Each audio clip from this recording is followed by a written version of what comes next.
ممكن تشوف معايا الفيديو ده عشان في حاجة مهمة جدا. انا حضراتكم بنزل الف على رجلي من 9 الصبح لحد الساعه 2 بالليل كل يوم. حضراتكم بفضل الف، بسمع شتيمه من الناس، وبسمع اللي يقول لي شحات، وبسمع اللي يقول لي متسول. طب انا اجيب فلوس منين يا جماعه؟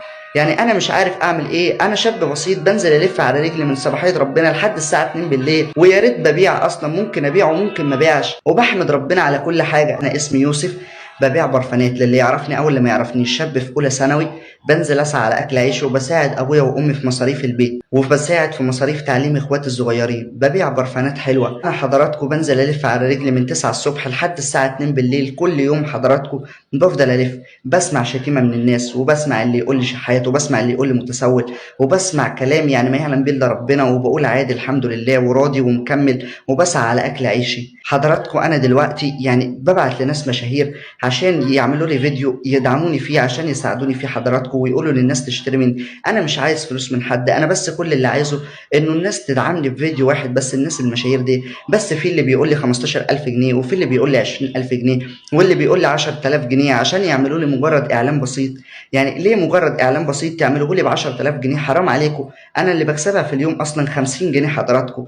فانا هصرف على البيت ولا الايجار ولا الميه ولا النور، ولا هصرف على تعليم اخواتي، ولا هعمل اعلان اصلا ب 10000 جنيه؟ يعني انا حضراتكم يعني مكسور، رجلي مكسوره حضراتكم، العربيه دايسه على رجلي زي ما انتم ما شايفين كده، وبنزل الف على رجلي برضو يا جماعه. يعني مع ان انا رجلي وجعاني بنزل الف على رجلي برضو، عشان انا لو قعدت في البيت مين هيصرف على البيت؟ وهناكل ونشرب منين طيب؟ فانا بنزل الف على رجلي من الصبح لحد بالليل. انا عايز الناس بس تعمل لي حتى ولو فيديو بسيط يدعموني فيه عشان ابيع. انا مش عايز اكتر من كده. بنزل اسعى على اكل عيشي، وببيع برفانات حلوه. انا بعت الناس كتير ومحدش بيرد عليا، واللي بيرد عليا بيقول لي عايز فلوس. طب انا اجيب فلوس منين؟ زي ما حضرتك شفت كده، يوسف من الناس المجتهدة جدا. بشوف دايما الصفحة بتاعته بيبيع عليها البرفانات بتاعته، وبيسعى وبياكل عيش بالحلال. الحقيقة أنا بشوف أحيانا كومنتات عنده هي بتستفزني أنا، اللي يقول له فعلا الكلام اللي هو بيقوله ده كله. واحد يقول له أنا مش مرتاح لك، أصل أنت معرفش إيه، أصل مش سالك، أصل. جماعة مع كامل احترامي، أنت الشخص اللي شايفه بيسعى، حتى لو عندك ذرة شك إن اللي قدامك ده يا سيدي أنت مش مرتاح له، هل الراجل ده بيعمل حاجه غلط؟ الراجل ده بينزل بيقف على رجله من الصبح لبالليل علشان يشتغل. لا عمل حاجه غلط، ولا جه قال لك اديني، ولا جه بيقول لك عايز فلوس بدون مقابل. بالعكس هو بيقول لك انا معايا برفانات، حابب تجربها، عجبتك اشتريها مني، لكن ما عجبتكش مش هجبرك انك تشتريها. وعايز اقول لك يا يوسف ان يوسف ذكر في الفيديو ناس ان هو بعت لهم علشان يدعموه مثلا او يقفوا معاه من صناع المحتوى، ولكن ما ردوش. انا هقول لك حاجه والله، احيانا من الضغط بتاع الرسائل طبيعي انك ما تشوفش. يعني لو واحد عنده مليون، واحد عنده 2 مليون في اليوم انا بقول لك انا بيجي لي ممكن في اليوم اكتر من 5000 رساله، 6000 رساله، ده كل يوم. فغصب عني انا ممكن ما اشوفش الرسائل، ولو شفت رساله ممكن ما اشوفش التانيه.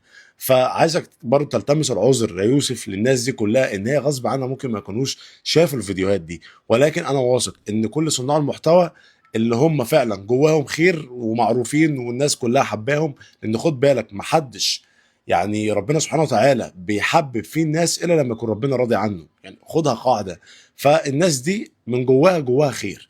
فانا بقول لك يا يوسف ما تقلقش، باذن الله الناس دي كلها تقف معاك، وباذن الله احنا كلنا واقفين معاك، وانت هتعمل المشروع اللي انت بتحلم بيه، وباذن الله تبطل ويعني اللف في الشوارع، عشان احنا عارفين انت بتعاني قد ايه من الحكايه دي. وباذن الله يكون عندك المكان بتاعك، ان شاء الله يكون عندك المكان بتاعك اللي يخليك تبطل انك تلف على رجلك.